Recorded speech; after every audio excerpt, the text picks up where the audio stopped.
আসসালামু আলাইকুম। ডাইমেনশন নিয়ে আজ আরেক ডাইমেনশনের আরেকটি টপিকস নিয়ে আজ আপনাদের সামনে কথা বলবো। আমরা এর আগে কথা বলেছিলাম কিভাবে শর্টকাট ডাইমেনশনগুলো নেওয়া যায় সেটা নিয়ে। সো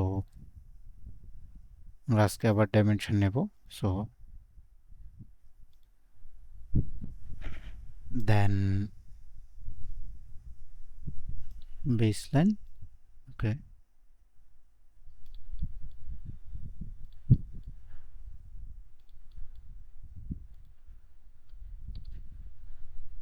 আজ কথা বলবো এই যে ডাইমেনশনগুলোর মধ্যে দূরত্ব যদি বাড়াতে হয় সমপরিমাণ কিভাবে একসাথে বাড়াবেন সেই জানিয়ে।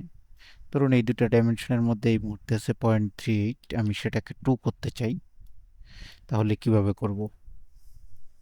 প্রথমত হচ্ছে টিম স্পেস,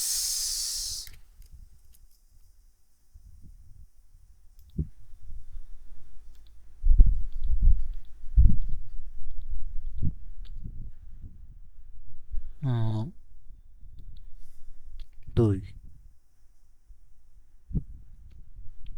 দেখুন সমপরিমাণ দূরত্ব বেড়ে গেছে। আজ এ পর্যন্তই, আল্লাহ হাফেজ।